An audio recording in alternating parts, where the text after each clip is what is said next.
Good evening, everyone, and welcome to July's edition of the Colombo Selenium Meetup. Today, we have two sessions lined up for you. We have Suyama Madhushan, who is an Associate QA Staff Engineer from Nagaro, with his session, Boosting the Efficiency of Selenium Tests with Docker. And we have Nilmini Amarasinghe, who is the Senior QA Engineer at Gapstars, with her session on Elevating Your Mobile Testing. So today we will be running our questions on Slido. I will share a screen now, and what I would like you guys to do is to scan the QR code on the screen. Let me quickly put it up so that you guys can scan it.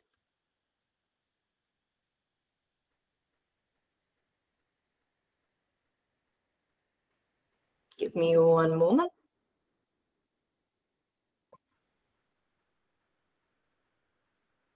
Right. So please scan the QR code on this screen, and it should take you to a Q&A box on the Slido app. It's very simple and easy to use. All you need to do is put in whatever questions that you may have during either Suyama's or Nilmini's session, and we will take it up during each of the respective Q&A sessions. Later on, for anyone who might join later, I will, or if you have not been able to scan this code, I will be dropping the link as well as the hashtag code over here in the chat box below. So you can always visit the link and drop in your questions there as well. I will also be sharing the screen momentarily after each of the sessions today so that you can have a chance at scanning the code. Actually, I'd recommend if all of you take a quick moment and scan the code now so that you don't miss out. Right, so I'll give you guys a second very quickly.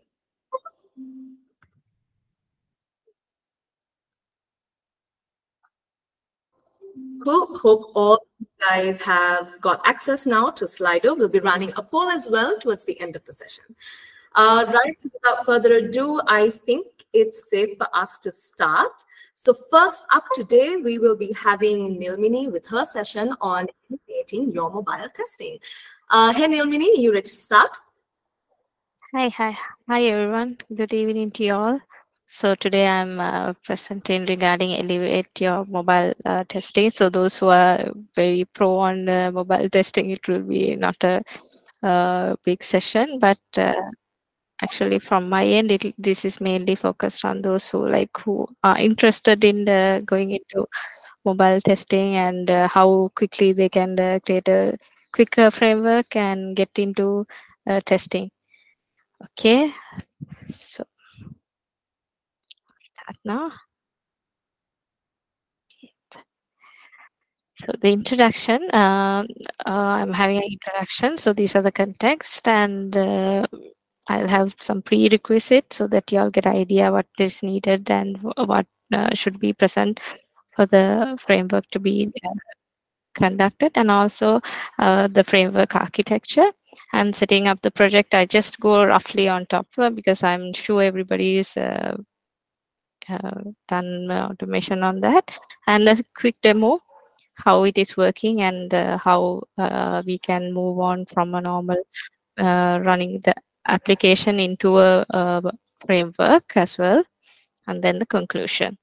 So the quick introduction. So we know mobile testing is being used by everyone today days, and also always everybody is in the always using mobile apps, and we have various platforms, so performances, those kind of things to be captured. So for that reasons, mobile testing has become one of the leading things now in the market as well. So, and for that reason, we have we can write tests, but those can be written in number of pages and lines, so redundancy and all sort reusability, scalability wise, so we will have problems. So to solve that, I'm just going to have a small automation framework to solve that as well.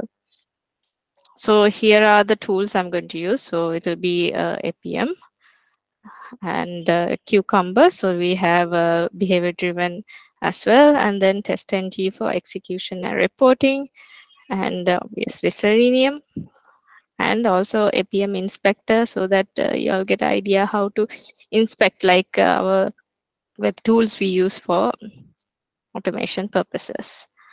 So the prerequisites are we need the JDK, and then we need the Android SDK, or if you're using iOS, you need Xcode, and then npm server to be all installed. So here I have mentioned that we need some preferred requirements for this Java, JDK, and all, because when we are running now currently for the latest version, usually for TestNG and all, the latest version captures Java 8 upwards. So those kind of things need to be up to date, and then the SDK and for APM server. So that for that APM server, we need Node.js as well. I think you all can Google it and get it downloaded, the command prompt.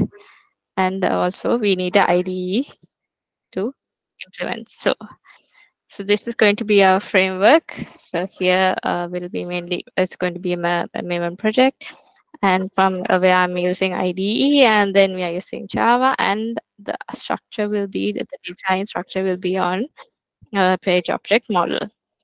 And we'll be using for reporting purposes TestNG and the Selenium obviously, and Cucumber for behavior driven, so that we can write it. And then APM will be the server which will be handling everything and giving the response. And here I'm not going to go ahead and jump into real devices, but I have given the code if I want to refer, but I'm using an emulator for just the purposes to show you all how it is going to work.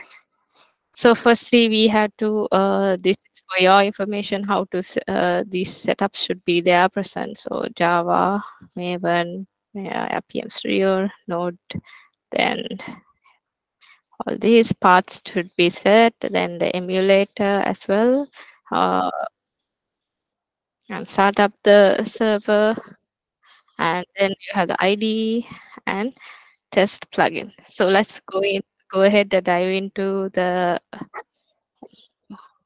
demo. Short and sweet, I have, so this is the Android Studio. So when you create, you have to as a prerequisite create a emulator for yourself and have the things done. Here's enter these, and then you can create one and run it. This is running, so that's open here for us. The emulator is up and running, and also I have I'm not going to go ahead configure APM through command prompt. I'm going to use my code itself, so that it'll be easy for anyone using for that. And and also I have used the, this is how the APM inspector looks like, so that we can capture elements. So I'll when we are moving forward, I can tell you how it is working, so that we can quickly capture, like we are using the XPaths from our web tool. We can quickly capture these IDE. All these are given by the developers, so we can get these and create a whole set of tests. So when you're normally writing a test, we just create a class and we go ahead. So I'm using a TestNG, so the test annotation here, and then I have my main things here, utilities. So yes, I can open just for your sake. All right. Hope you all can see properly. If it's not visible, just let me know. So I'm not going to go into detail about the code. So here I'm actually initializing and the server, APM server, and then the devices, the emulator, all that is set here. So for me to get it and get it up and running here in this base test, and then I created a class from that. Normally we usually do create a class from that and extend it, and we will write code like this, right? Normally we write the driver element and then by give the whatever field that is necessary. So here I'm like using, when I'm using the, sorry, when I'm using this, so I wanted to capture these elements. So here I can go ahead and use this and capture this and get the ID of that. Here, that's the name field here. So these are the IDs which is being used here. So get your rough idea. And obviously, we know we have to use send keys. So I'm not going to go into details of coding. Hope everybody is up to date on those automating side. If there's anything, please ask me when after this session as well. And then I have just hidden the keyboard because when you type anything in here, it will be the keyboard will come up here. So that's why I have written that. And then normally select string. So I'll just run it and show you so that you all get an idea how it is running. So the emulator is up and running.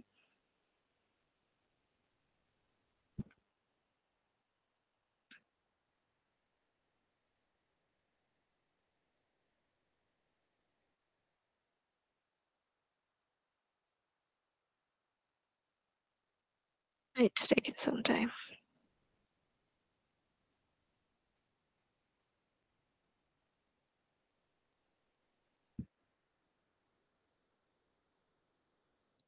You can see, sorry, emulator.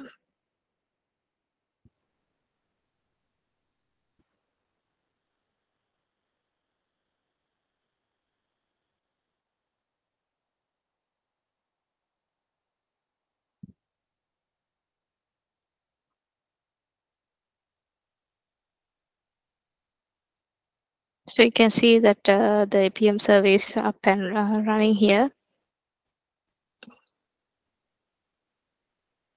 And this is the application I want to test. So I'm opening it and filling the details here and selecting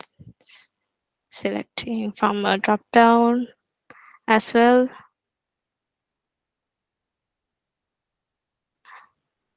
And going ahead. And so that is the whole test I want to run.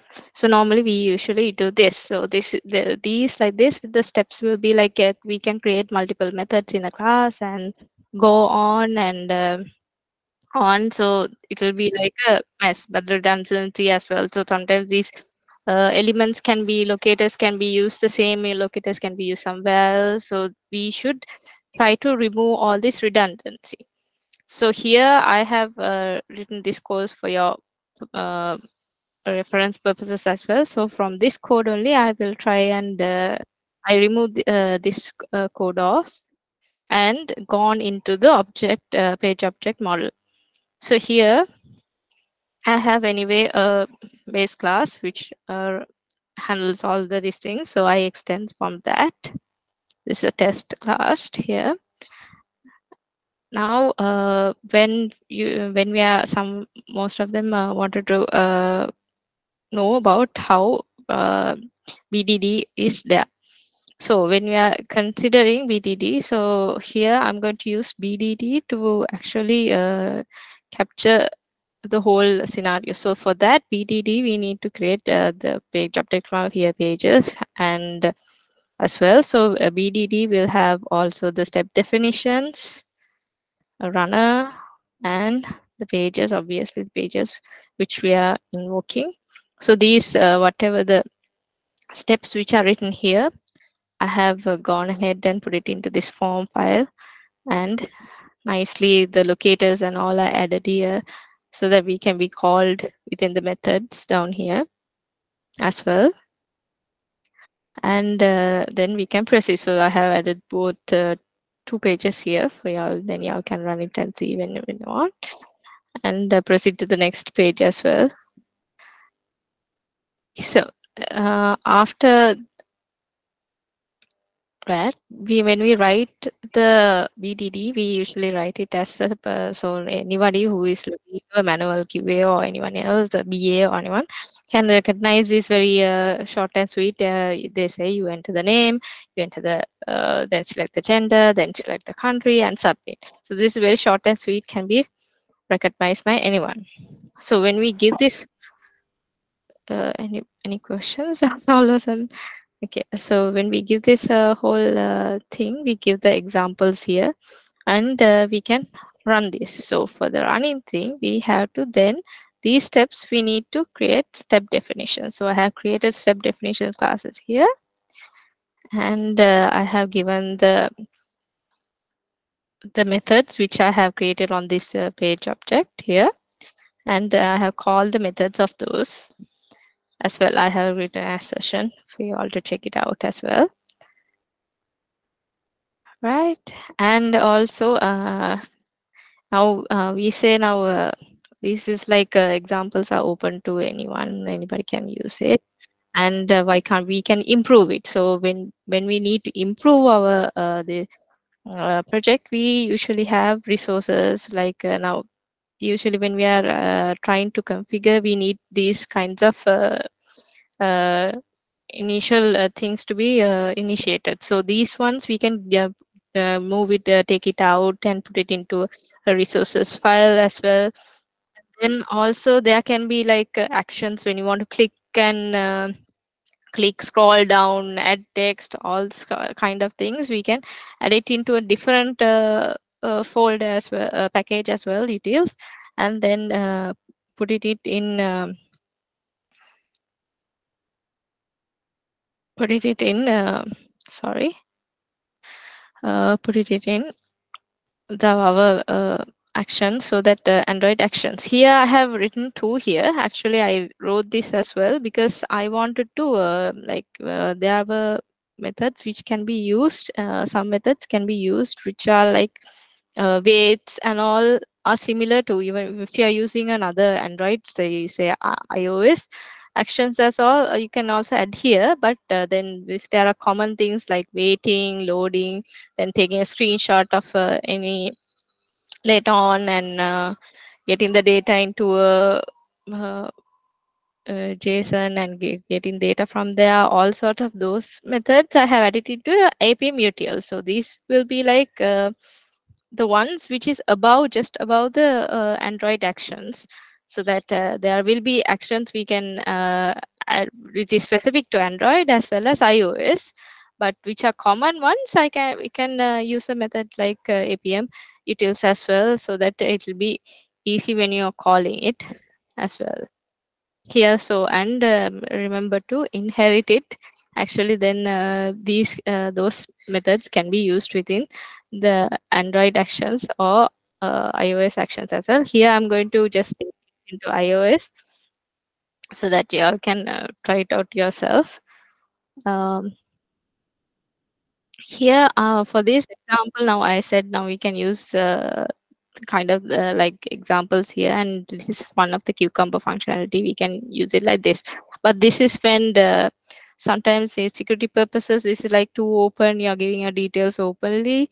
Then for that purposes we want to move it into a file, or like some particular file, so we add it into a file here.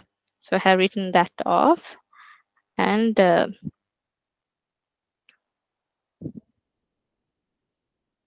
yeah, and for that, after that I have also called the same methods here, but I'm same method which is like a form, but I'm currently using like sending it in a hash because we wanted to get the objects out of it. So this kind of scenario, so we want to write it in a BDD, so we write like this, write in the whole form in it, the data, and then give the data within to fill it in. We get the data from here, get all the context, and get it into this. I won't be going into details because I'm running out of time, but also that. And so you all will be wondering how this is all running with the emulator and all. So I have all, it is already here in the APK is added here, so y'all can use through that and run it and see. Um, so that is very short and sweet, a quick way of creating a structure here and getting all properly allocated so that we can use it for later use. So in future, whenever whatever pages you add here, like the product catalog here, I added another page, so you can add it up and then use it in later sessions. And also we can use multiple feature files as well and go on with that, explore as you like. So I'll go into the presentation.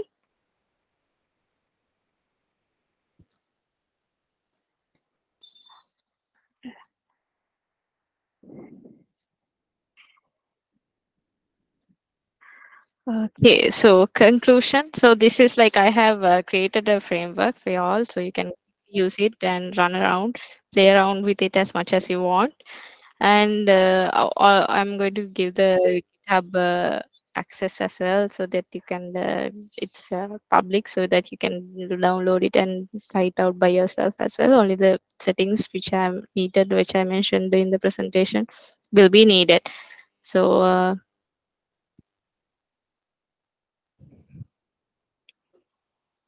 is there any questions? I'm like very swift today.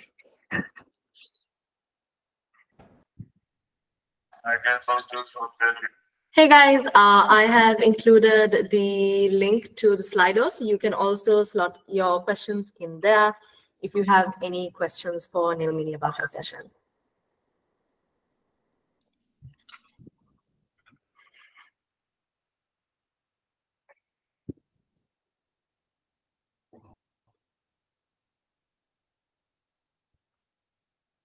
Okay, doesn't seem to be any questions at the moment. If you guys feel more comfortable logging some of the questions into the chat here, you guys can do that as well. I'll give you a couple of minutes maybe if you have any questions that y'all would like to send in.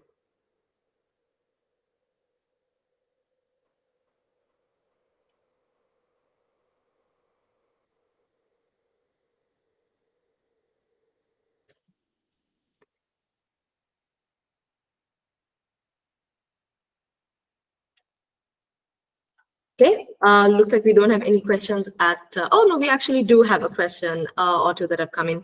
So Nilmini, your first question is there any reason to select cucumber?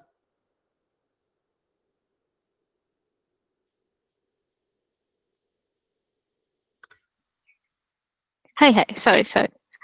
Yeah, I use Cucumber because it's very user friendly when you're using it. You can use other these things like Girdle and any other BDD as well you want.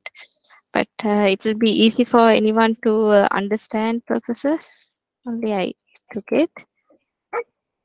Right. The second question is, are there any specific dependencies added to POM file?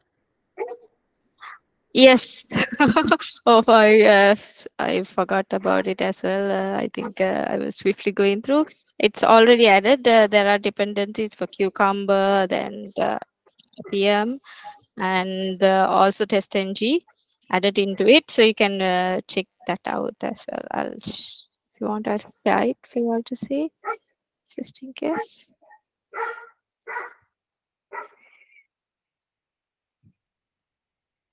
So you all can see.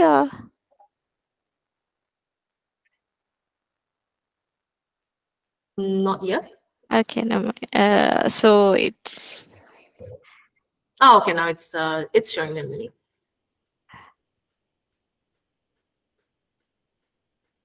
Okay, kind of sorry about that. Not properly getting shared.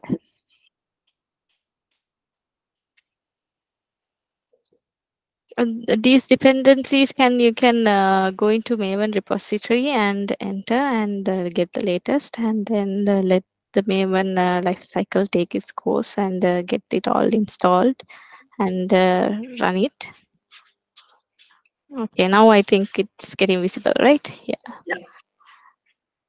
Sometime. So here I use the APM, then testng, So this is for reporting purposes I have used. Then the Selenium, yes. And Cucumber. As you can see, I have used Cucumber.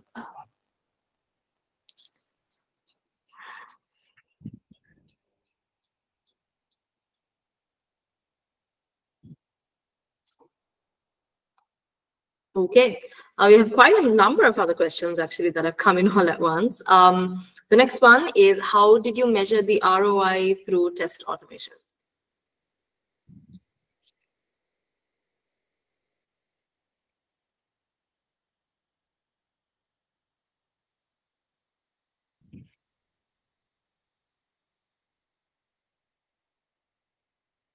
You mean like example, like time saving, then you mean to measure how this scalability and all this usability of this is running as well. We can use some this test-ng reports wise, and we can get this uh, time, how much time that the each test case took. We can do something like that as well, so for time saving purposes. Okay. The next question is, what are the versions that you used for the development, like TestNG? Test-ng, the version I used is like 7, which is I think the latest. Right. Okay. 7.13, which is like the version that I use. Okay. So we've got a lot of questions that are coming, so I don't think we'll be able to do them all. They all came in at once. I'll take just a couple of other questions, and then we'll jump into Suyama's session at 5:30. So the next question, Nilmini, is testing starting. Do you start testing locally in QA or in staging? You mean when you're first given, but always we should start locally so that we are properly, we can run it and see. And it is working fine, then we can go in ahead and add the URLs and use the staging as well, so that it will be easily running in staging, so that you don't have any blockers and all when we are doing usually in the local environment. There can be blockers, and also the staging, the time, if there are multiple data going into staging and all, it might crash, so those kinds of things can happen. So we are trying to omit those, so better or do it locally, which we do, and then go ahead and go ahead and run it as a regression in staging. Okay. Another question that is coming is, where can we configure for various mobile devices? For example, S21, A52, iPhone 10, iPhone 14, etc. As you know, within the I have a oh shit, I can share it again. So I have written a class where it's a base class where which I have used for Android devices being used and signify the capabilities of it. So like that, for Android devices, we can tell what device type we are using as well. It's also there in the capability, so we can send that as the keywords and get it. My search it and put it there. And also for iOS, we can use the code. I think all is Google, and you can use that code as well. So this case, I have used Android, so emulator. Okay. On the chat, Hassan has asked, with these frameworks, can we test the Flutter apps as well? This framework, maybe y'all can try it out. I haven't, so please go ahead and let me know. Okay. So I think let's actually pause it on the question so that we can move into Suyama's session. So thank you, Nilmini, for your session on elevating mobile testing. The next session that we have is by Suyama Madhushan, and his session will be on boosting the efficiency of Selenium tests with Docker. Suyama, are you ready? Yes, sir, I'm ready. Perfect. All right, over to you.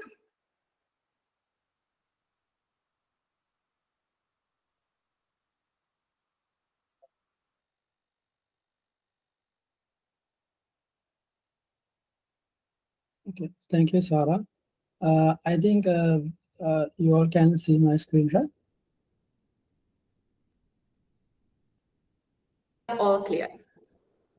Okay, okay. I'm Shyam from Nagaro. Good afternoon, everybody. Today I am going to uh, present about how to improve efficiency of Selenium test using Docker. This is the planned agenda for the session. I have provided references in the last slide. If you are interested, go through them and understand more. Now let's see the importance of parallel testing. By doing parallel testing execution, we can improve test efficiency and enhance our test coverage. Hence, we can detect bugs early. Apart from that, the scalability and CID support uh, allow us to maximize the benefits. For parallel testing, we usually use Selenium Grid, but the key challenges facing with Selenium Grid are make much time to set up and maintenance. Containerized testing model is an approach in software testing where the test environment and the test cases are executed using isolated containers. It involves packaging the test framework and dependencies into a single container. Then create self-contained test environment. When we are creating the containers, we are adding all the dependencies into that. So we can run it as an isolated entity. Hence, we can easily do the cleanup and recreate. This will keep consistent test environment. Also, it is flexible for sharing and scaling. To achieve this, we can use either virtual machine or Docker. Let's talk about key differences between Docker and virtual machine. Docker mostly compatible with Linux distributions, but virtual machines works with any operating system. If we consider about virtualization and the performance, Docker containers are used host level layers, which make it much faster and efficient. Docker is much easier for scaling and virtual machines are not. Let's talk about Docker. Now, I'm not going to guide you how to install Docker. You will find the references in the latter part of reference slide. So, Docker is a platform that uses OS level virtualization to create, deploy, and run applications using containers. It means that Docker uses host layer to execute. This make it easy to deploy them and scale into different environments. Docker engine includes a server that runs as a background process. It uses CLI commands to interact with the Docker engine. I mean, we can use CLI commands to interact with the Docker engine. And the Docker Hub allow users to create images with different requirements and share with others. So let's discuss what's a Docker image. It's a lightweight, standalone executable package that contains all the necessary components to run an application. It serves as a blueprint for creating Docker containers. Docker images are created from set of instructions specified in the Docker file, which define the application environment, code, and other configurations. Docker images can be easily shared and distributed. And what is a Docker container? A Docker container is a lightweight, isolated, executable runtime instance which created from a Docker image. So it is highly portable and easily to deploy, and it is much easier for customizing since we are using a Docker file to build the image. So you can change the configuration in the Docker file and build an image and create a container very easily. And it is also easy to uh, do scaling and management since it's created from a base image. So Docker network. Docker network is a virtual network that enables communication and connectivity between Docker containers. So Docker daemon is assigning dynamic IP for each and every container to communicate with each other. So there are multiple Docker network drivers such as bridge network, host network, layer network, McVLAN, and none.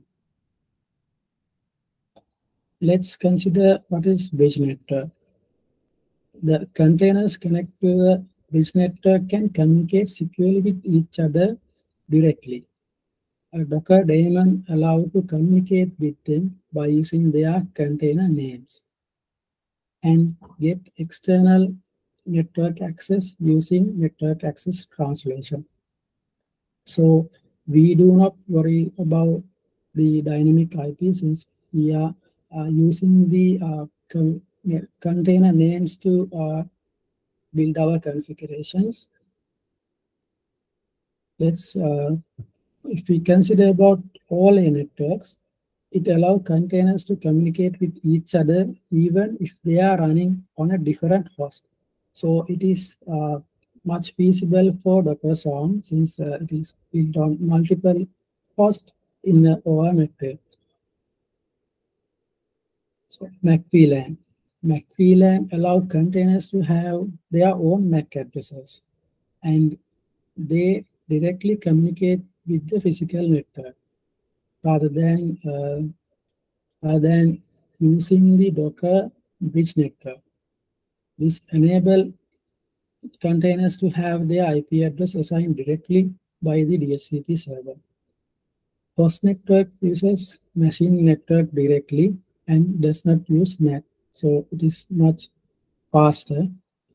This means that the container network interface is bound to host network interface, that the IP address, and both have the same IP address. So we have to bind port to access containerized application from the host. Finally, the non-network does not allow containers to have any network support. So let's see how we can create a network. We can create a network by using network create command.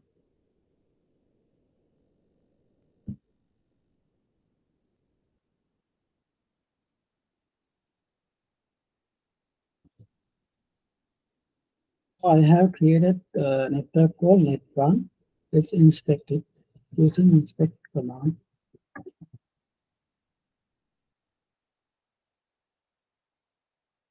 As you can see, the driver is bridged because the Docker will assign the default driver as bridge driver if we are not defining the network creation by using the d-d. So now I'm going to create another network by defining the network type.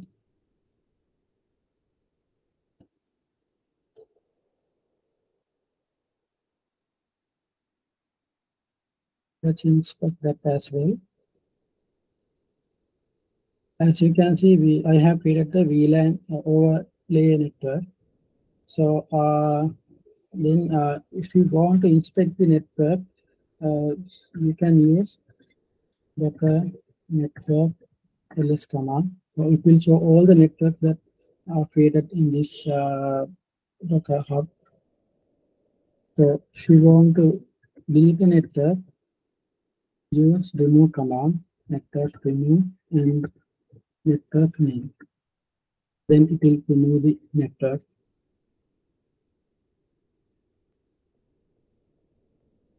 So you can find Docker image in Docker Hub repository, or you can use Docker search command to find the Docker repository. So if I may go to the Docker repository, this is the Docker Hub repository. If you want to find it an image that is related to Selenium, you can search it. So if you want to pull this image, you can either use this pull command, or you can use the search command.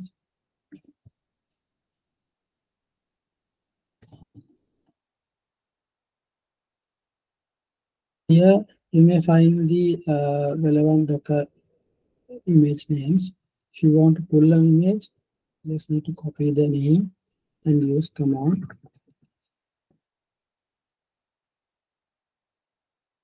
It will pull the latest image from the Docker Hub. Since I have already pulled the image, it will not pull the image. Then, so let's inspect an image. We can use the same inspect command to inspect the image.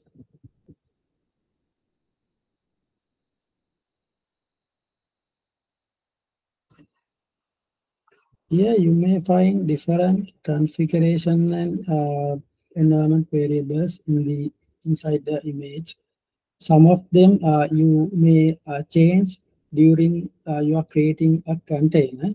So there are like variables such as expose ports and the environment variables. So if you are familiar with Selenium Grid, you may find these environment variables are compatible with the Selenium Grid, because underlying we are using Selenium Grid 4 in the Selenium Docker. So there are other metadata such as the OS and the space taken.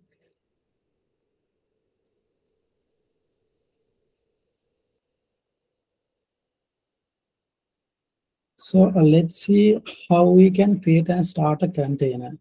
To create a container, you can use container create command. This will create a new container without running it. Otherwise, by using run command, it will create the resources and it will execute it as well.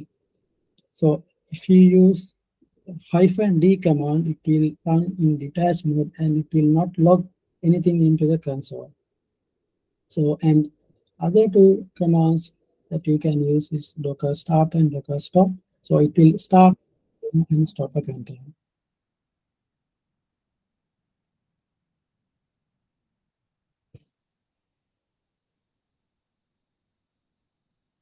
So I'm going to execute a test case using this standalone. So I'm going to use this run command to create a Docker image. Here I'm mapping the host port to the container port, since we have to access container application from the host. So we need some mechanism to like map the ports application from host to container. So we are using the port mapping for that. And I define the network as network on, which we created previously, and the name of the container and the image name.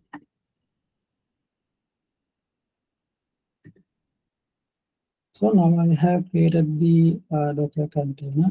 If you want to see what are the containers that currently run, you can use Docker ps command. It will show all the current executing containers. This is the container that we have created. Now I'm going to execute the test case. In the this is the normal Selenium project structure. So in the form file, I'm passing the host URL. So this is the This is same as the grid URL that we are using to interact. Since it's working in localhost, we are using localhost IP address, and this port number we have bind that port number in our previous command. We are using same. Then I'm passing that host IP to the driver initializer and to the remote web driver host. So in the test XML, I am enabling just the Chrome test, since I have created a Chrome mode. So if I may go to the Selenium Hub URL, you may find just one node, because we created only one node here. So it will display like this. So I am going to execute the test cases.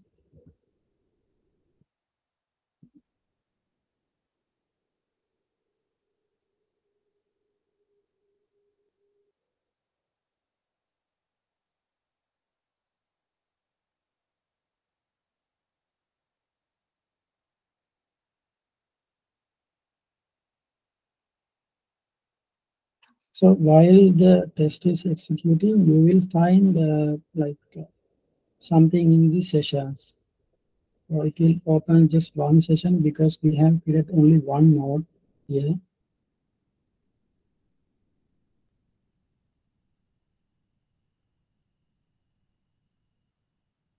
There are two test cases in the queue, and one is executing.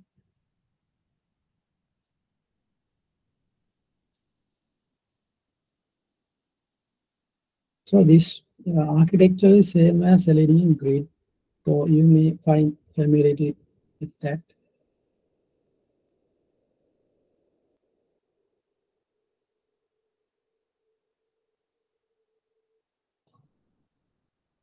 Okay, we have executed test cases. Here you may find the report. Everything has passed. So let's move to the next slide. So for sometimes we need to see what is happening inside the container for debugging purposes. So we can use VNC viewer to view the inside the container when the tests are executing. So to use the VNC server, we need to map a port to that. So now I have already created the container. I have to stop it before creating it again. So I'm using docker stop to stop the container.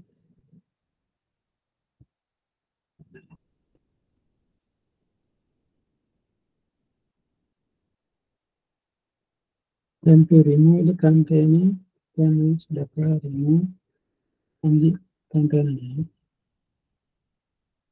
So in previous command, I used just the this port number which mapped the Docker hub. But in order to use VNC viewer to debug, we have to map another port. So you may find that in the Docker hub Selenium Git repository. So they have mentioned in detail how you can use that. So in the debug section, they have mentioned how to use the VNC server. So in order to use that, you need to map a port, which is 5900 inside the container to a host port. You can use any host port, but you need to map the host port to the relevant port inside the container to access the VNC host server.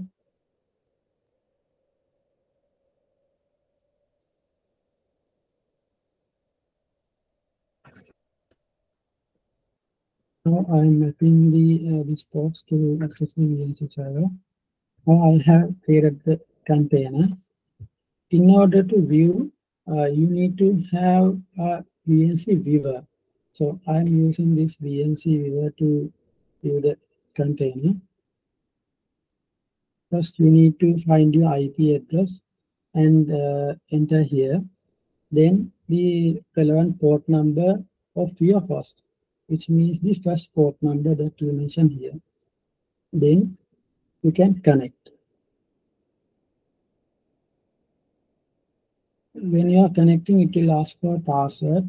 So they have mentioned you can use this as a password. So now you can see inside the container. So this is the container. Now you can view what is happening inside the container. Now let's see by executing a test case. Let's see what is happening inside the container.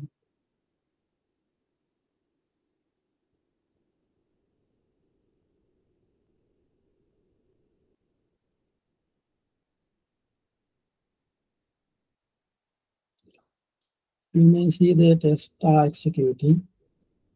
So if you need to debug something, you can use this method to view inside the container and check how it is working.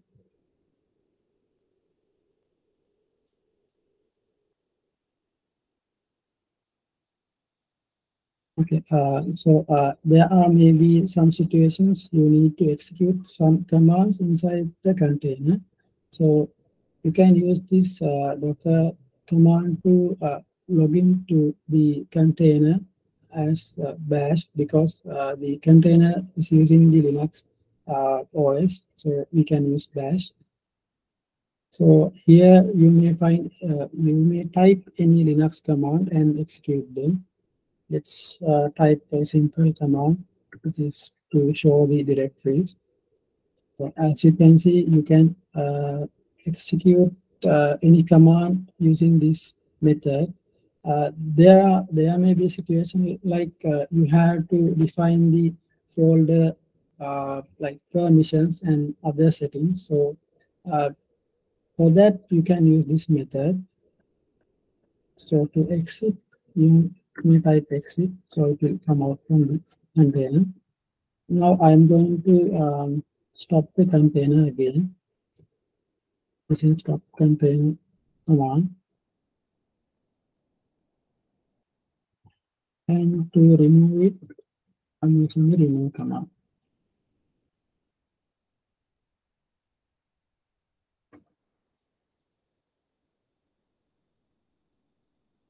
Okay.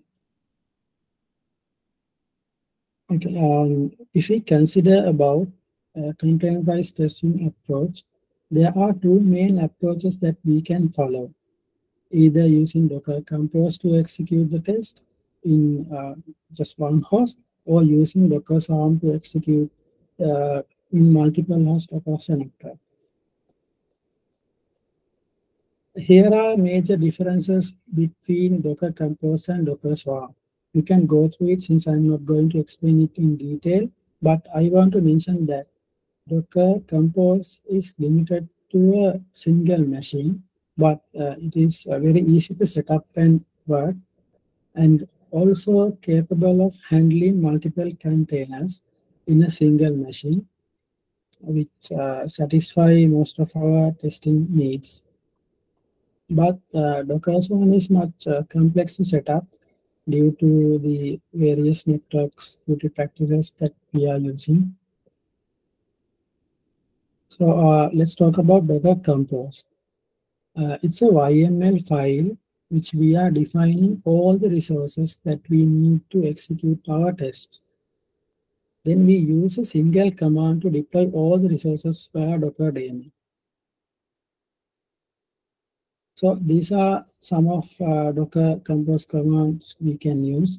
Docker pull to pull the resources without executing the Docker containers. Docker Compose up to pull and create all the resources, and Docker Compose down to stop all the containers and remove them. So you can start a fresh testing environment again. And Docker Compose PS we can use to list running all the containers which are relevant to the Docker Compose file. So like that, you can use those commands. And I want to mention that Docker to run Docker, you have to create a Docker Compose file, which is a YML file. So for a YML file, there's a file structure. So first you need to define the version, and I am defining the network next. In my network, I'm defining a network name and a driver. Because I'm defining the driver as bridge, because this is running on single host. We can use a bridge network for that. So in the services, I'm declaring all the nodes that we have to create. First, I'm creating Selenium Hub using Selenium Hub latest image and inputting the container name, and assigning my previously created network into the Selenium Hub, so which use to communicate the with all the containers. Then next is port mapping. So Selenium Hub needs to communicate with other nodes and the host as well. So in the implementation, they are using some ports. So we have to map that ports into our host network. So we are mapping these ports to communicate. And next is there are some environment variables. So if you're familiar with Selenium Grid, Selenium Grid is also using some of these configurations. Uh, like, for example, here I mentioned the request timeout. So when you start a test, it will ask the Docker Hub to find a node, compatible node for the test. So it will check Docker Hub will check the relevant Docker node. It will try to find the node for some time. So here I have given 60 seconds. By default, Selenium Hub is waiting for 300 seconds to find a node. So the next, I'm defining the retry interval. So it will, for every 5 minutes, it will try to find a node. So within 60 seconds, it will retry 12 times to find a node. If it could not find a node, a compatible node, it will fail the test case. And other variable that I have defined in health check interval. So time to time nodes get disabled. So Selenium Hub is like pinging the node and finding that whether it is working or not. So that interval is I mentioned as 30 seconds. So it will try to restart if it is like disabled. So after this, I have, you can mention the nodes here. So I have mentioned the core node and the image and the container name. This particular part, I have defined the volumes. That means um, it is mapping host directory to a container directory. So those two get linked. So if you create a file in the host directory, it will the container in the container directory you may able to access by that. So this is useful when you are uploading a file or downloading a file. So there are other mechanisms that you can do verification, but you can do it by using volumes as well. But and I want to mention that there's a access issue for this. So because of the like OS permissions, sometimes the OS not letting the container to access its directory due to permission issues. So there's an open issue in the GitHub but if you set the permission using Linux permission command, you will able to access that directory. So then again, I'm defining network. So in order to communicate the like with other nodes. So Next is shell size. So when a node is executing, you are creating an application, for example, a browser. So it needs some resources to execute. So I'm defining the resource capacity as 2G for the container. So that is recommended amount by the like Selenium Hub. So you may not face any like issues while executing. So next one is depends on.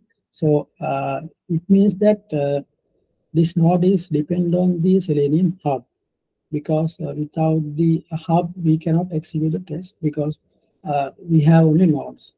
So hub is the manager. So this makes sure that to create this node after creating the hub. And there are also other environment variables that node has. For example, event bus host. So as I mentioned previously, so Docker nodes communicate with each other using dynamic IP addresses. But for the Compose, it is difficult to find the dynamic IPs to input here. But the Docker daemon has provided a solution for that. Uh, it is communicating with, without using the IP address, it is using the container names to communicate. So because of that, we are able to input the container name here in order to communicate.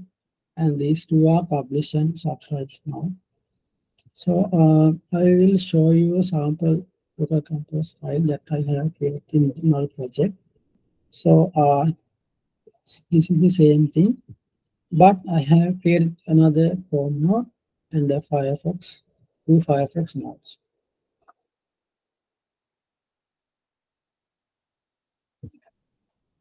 Okay, now I am going to execute the test cases. Here I disable the Firefox test execution because previously I used only Chrome node. So now I'm going to enable it again. So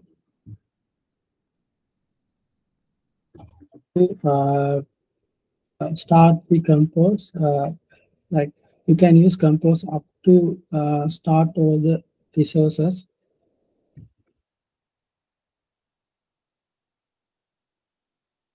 As you can see, I'm not running it in details mode, so you may able to see the like configurations reflect here.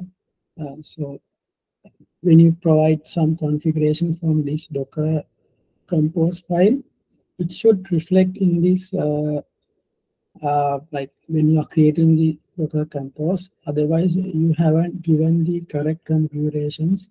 So it is sometimes helpful to find out whether you have given the correct configurations. So now I'm going to execute the test cases again. This is the Selenium grid. We are having two Firefox sessions and two Chrome sessions.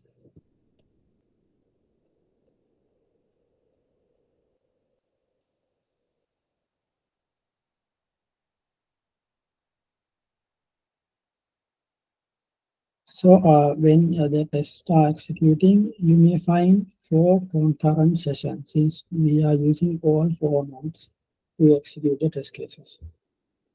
So this will improve our test executions rapidly, because we are running it concurrently, and we can scale it by using just like typing something inside a text file.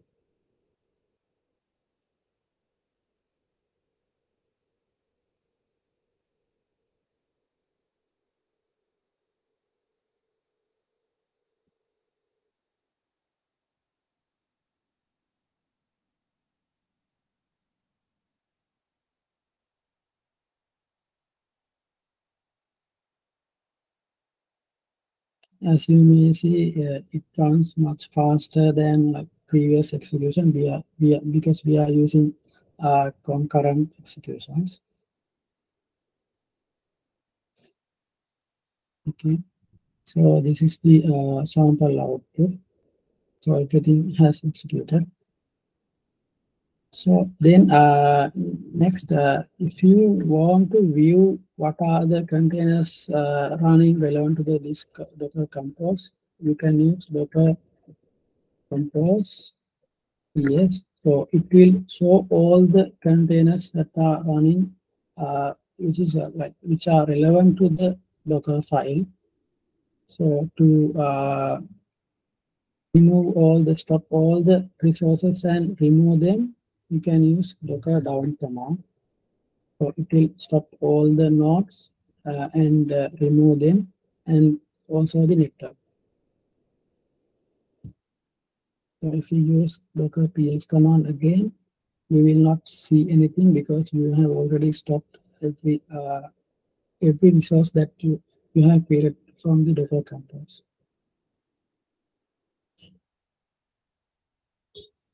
And I want to mention that in their GitHub page, please go through this. There are useful configuration and features that I have not discussed.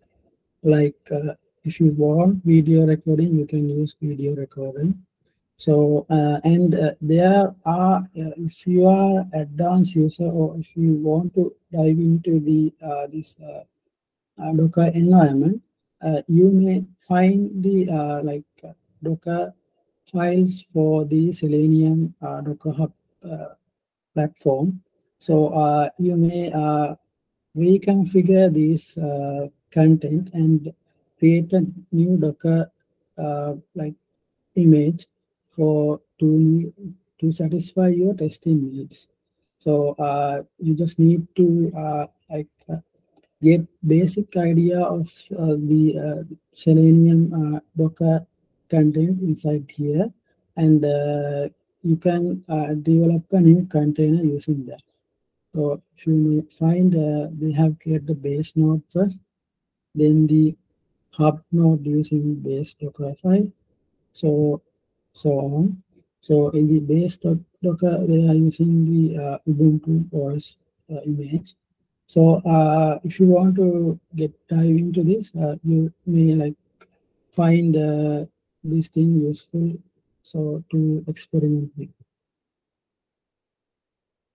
Let's go to the next slide. Okay, a Docker Swarm container is a orchestration tool running a Docker application. It uses multiple host across a network. So it's like a cluster. So it consists of manager and worker nodes. Docker Swarm manager node, the primary function of manager node to distribute tasks, health check and recovery and cluster management. So by default, all the manager nodes work as worker nodes that can execute tasks when they have resources available to do so. And the Docker Swarm nodes, the worker nodes execute tasks which are allocated by the manager node. So it also report the health statuses of node to manager. So in my opinion, since Docker Swarm is much complex to set up and works, it's better to use Docker Compose initially, even you are using it in a single host. If the resources like RAM and CPU are adequate, you may run much containers to satisfy your testing needs. So that concludes my session. If you have any questions, you may ask.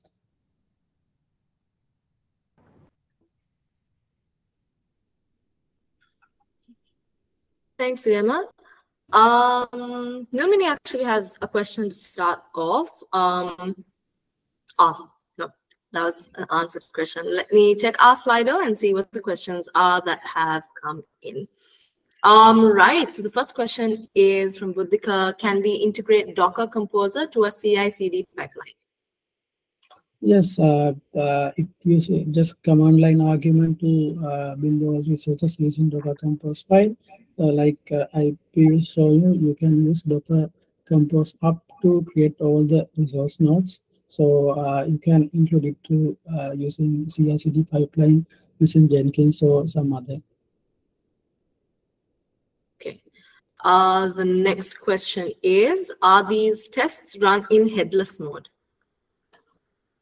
Yeah, you can run, you can do everything that the Selenium grid does because underlying platform it is using the Selenium grid 4, so it can be done. Okay. The next question is, how to start the testing first in staging or in live? Is it okay to test in live? Thing is, it's kind of hard to say. You mean like testing in live like this? It is not good practice actually, because due to various reasons.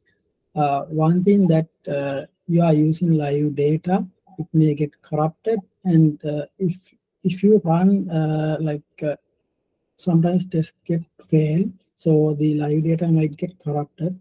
So other things like if you do a heavy test run in a live server, so it will the performance of the live server get impacted.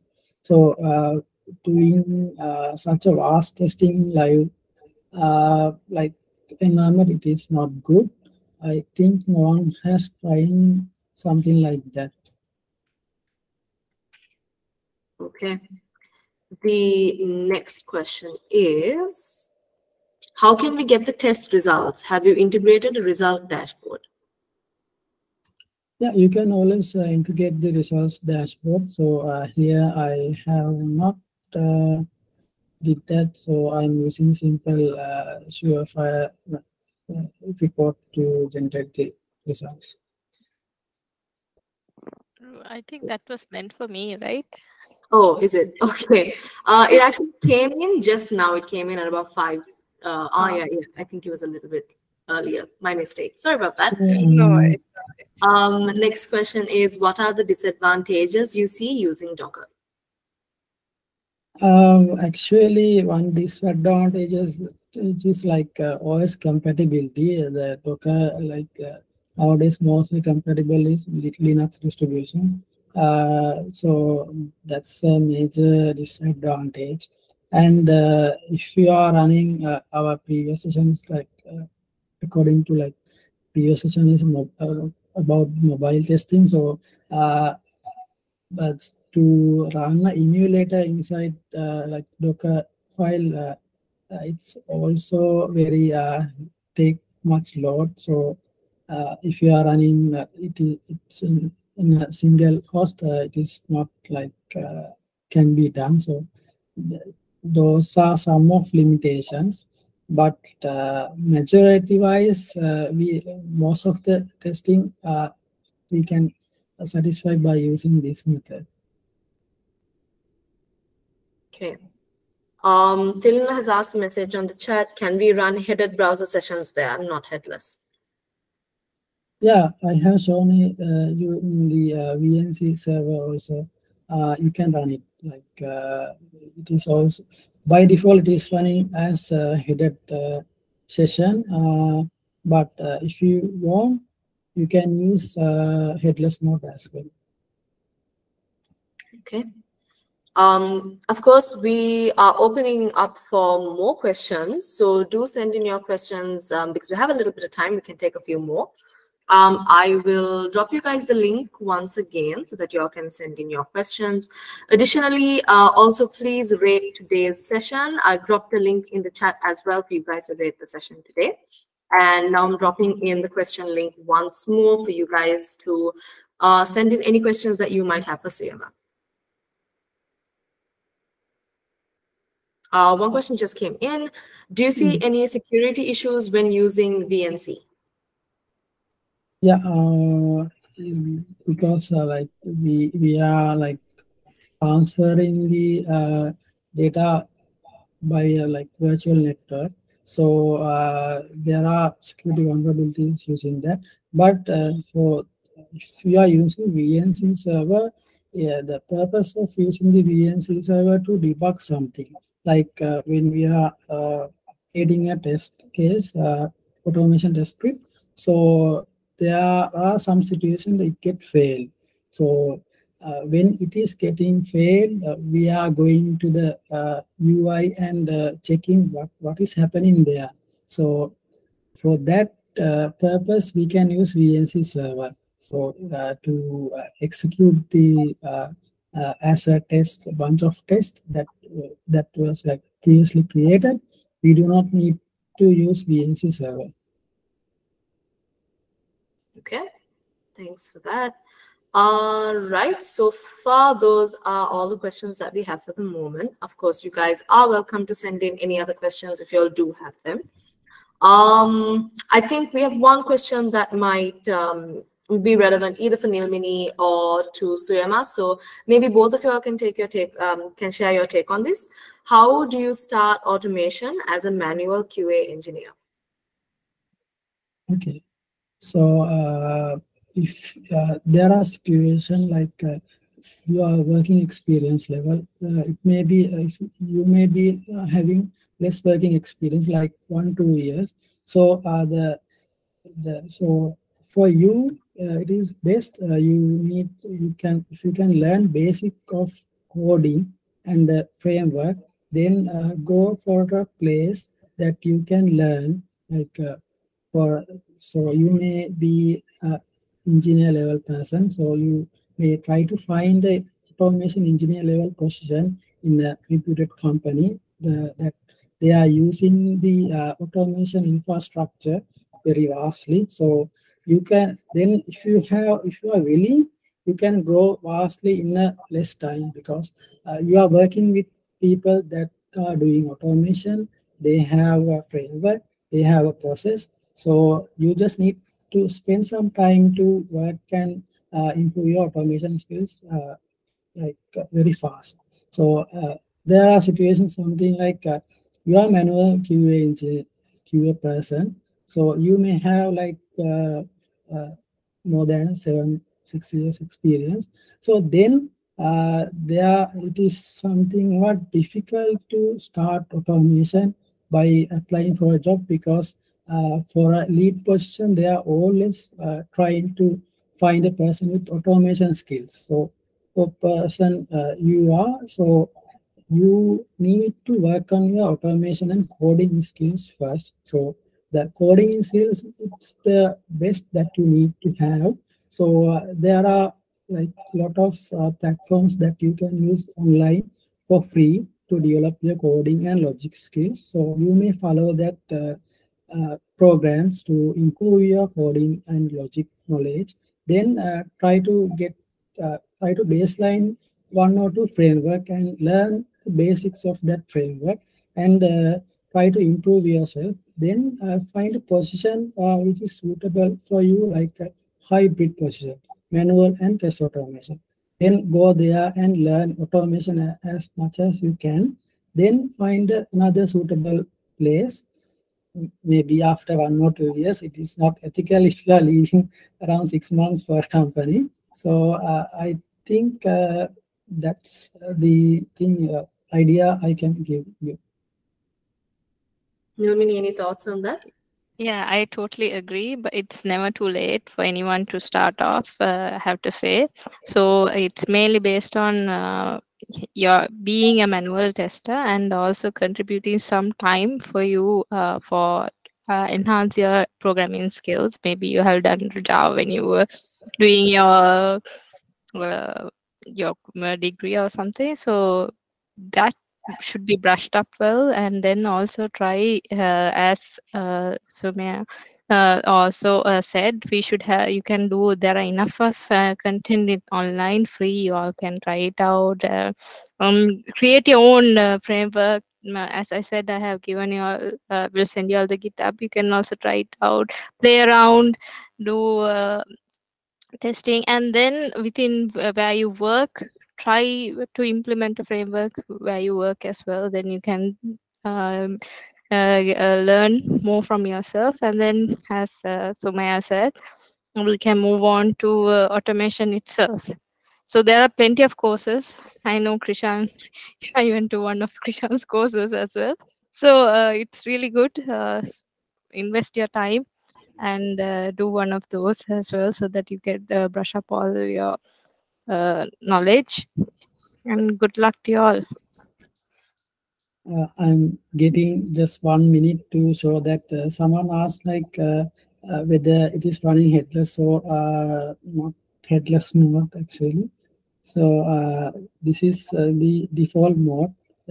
I'm using VNC server to inspect how it is executing.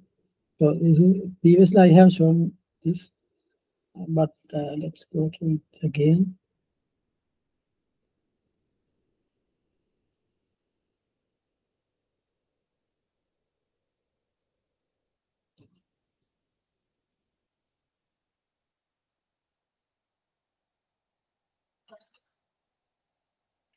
As you can see, it is running in UI mode, not actually headless mode by default. Okay, Sarah, give me continue. Yeah. We actually just got a couple more Docker questions coming in. We don't want to take too much time, so I'll choose one. Maybe we can wrap it up with that. One question is, by any chance, have you Dockerized your automation project? Do you see any advantage by doing so? Yeah, in one of my previous project, I have done that because it took some time to execute the test cases in we try to use grid mode, but took much time to configure and execute. By using Docker container, it was much easier to set up and execute in a single node. So I have used that. So it got improved vastly due to that step. Okay. Right. So I think with that we'll wrap it up today. Thank you guys, Soma. Thank you, Sirma. Thank you, Nirmini, for your sessions. Thank you to Kishan as well for facilitating the Colombo Selenium Meetup. Big thanks goes out to our folks over there at Nagaro as well as over here at Capstars for the wonderful collaboration that has made all of this possible. Of course, we will be sending the recording to all of you following this session so that you all have some access if you want to rewatch it or if you have any specific areas that you'd like to take a look at again. Before we wrap up, the poll is still in the chat, so do take a look at that and rate today's sessions. It'll help us a lot in making sure that we have the best content moving forward as well. So thank you so much for joining, and we'll wrap it up with that. Thank you for your questions, and thank you for being a part of Colombo Selenium Meetup in July. Have a good evening, everyone. See you. Thank you. Bye-bye. Thank you, everyone. Bye.